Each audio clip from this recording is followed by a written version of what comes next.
Olá a todos! Mais uma aula do Projeto Resumais, dessa vez para falarmos sobre os fundamentos dos recursos minerais e dinâmicas do solo. Todo o conteúdo desse vídeo é baseado no resumo de Heitor Duarte. Acesse no blog do projeto, projetoresu.blogspot.com e já se inscreva no canal e ative o sininho.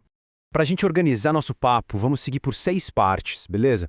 A gente começa com alguns conceitos essenciais, só para todo mundo ficar na mesma página. Depois, vamos descobrir como os minerais estão presentes no nosso dia a dia, mesmo que a gente não veja, e qual a relação deles com a energia.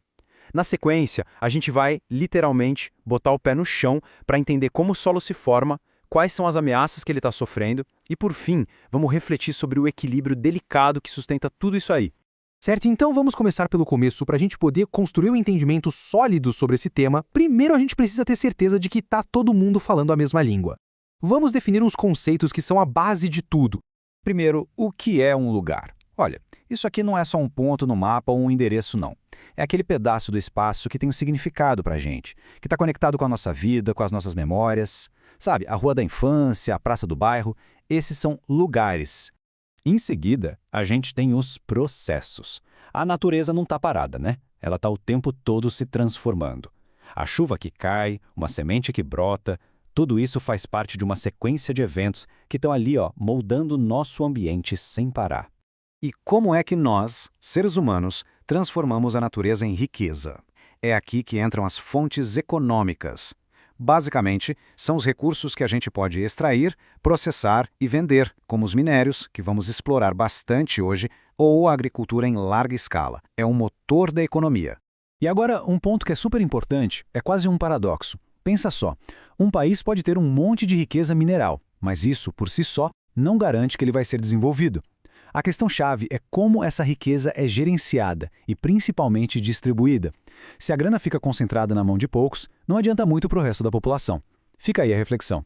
E aqui a gente chega numa distinção que é, crucial. De um lado, os recursos renováveis, como a água. Eles têm um ciclo, eles se repõem num tempo que a gente consegue ver acontecer. Já os não renováveis, como o ferro ou o ouro, levaram milhões de anos para se formar. Isso significa que, na nossa escala de tempo de uma vida humana, uma vez que a gente tira e usa, acabou, já era, não vai ter mais. Agora vamos para a segunda parte e ver como isso tudo se conecta com a nossa vida real. A gente nem sempre para pensar, mas estamos completamente cercados por esses recursos o tempo todo. E essa frase aqui resume tudo perfeitamente. Do celular no bolso, ao talher na hora do almoço, dos fios elétricos dentro das paredes, ou ao vidro da janela. Sério, praticamente tudo ao nosso redor veio de algum mineral que foi tirado da terra. É a base invisível da nossa sociedade moderna. Mas como é que a gente diferencia um mineral do outro? Pelas suas propriedades únicas. É como se cada um tivesse uma impressão digital, definida por coisas como a forma do seu cristal, a dureza, por exemplo, o diamante é o mais duro de todos, a cor, o brilho, ou até se ele é atraído por um ímã. São essas propriedades que definem para que cada um deles serve. E essa tabela organiza os minerais metálicos de um jeito bem claro. A gente tem os ferrosos, que são a base da construção, os não ferrosos, como o cobre, essenciais para a eletricidade, os preciosos, que todo mundo conhece, valorizados pela raridade, como ouro e prata, e, por fim, as terras raras, que são tipo os heróis anônimos da tecnologia, presentes em tudo, de ímãs superpotentes a carros elétricos. Certo, agora vamos ligar os minerais a outra peça-chave do nosso mundo, a energia. Eles não são só matéria-prima para fazer objetos, eles também são o combustível que move as nossas sociedades. Aqui a gente vê duas fontes de energia bem diferentes. De um lado, minerais como urânio, que alimentam usinas nucleares e têm aplicações incríveis na medicina. Do outro, os combustíveis fósseis, como o petróleo, que foram o grande motor da economia por mais de um século, mas que vêm com uma conta ambiental bem alta. E quando o assunto é petróleo, é impossível não falar da OPEP. Essa organização é extremamente poderosa. Como eles controlam uma parte gigante da produção de petróleo do mundo, as decisões que eles tomam sobre produzir mais ou menos afetam diretamente o preço da gasolina no posto e, por tabela, a economia do planeta inteiro. Ok, até agora a gente falou do que a gente tira lá de baixo, do subsolo. Agora, vamos olhar para a superfície, para o chão que a gente pisa. O solo, essa camada fininha que sustenta praticamente toda a vida aqui na Terra. Então, como é que o solo nasce? Tudo começa com a rocha-mãe sendo quebrada bem devagarinho por um processo chamado intemperismo. Pode ser pela água dissolvendo a rocha, que é o intemperismo químico, pode ser pelo calor e pelo frio que fazem a rocha rachar, o físico, ou pode ser pela ação de raízes de plantas e animais, que é o biológico. Ao longo de milhares de anos, esses pedacinhos de rocha se misturam com matéria orgânica e formam o solo fértil que a gente conhece. Só que esse recurso vital é extremamente frágil. E é aqui que o nosso papo fica mais sério, porque as atividades humanas estão acelerando a destruição do solo num ritmo que é, sinceramente, alarmante.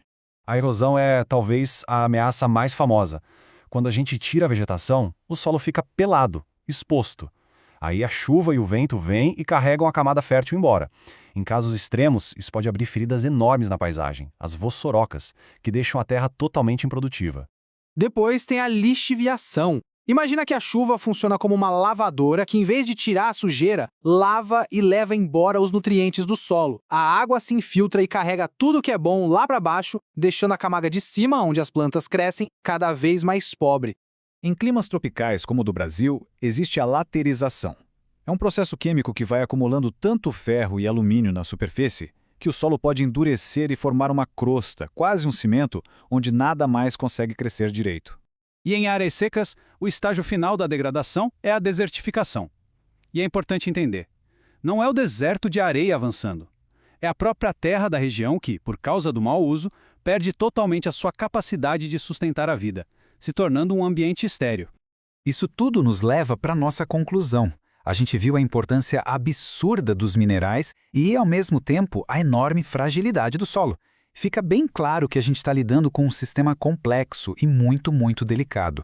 Isso nos deixa com a pergunta central de tudo isso. A gente depende desses recursos para manter nosso modo de vida. Mas a forma como a gente os extrai e usa a terra está ameaçando o próprio solo que nos sustenta.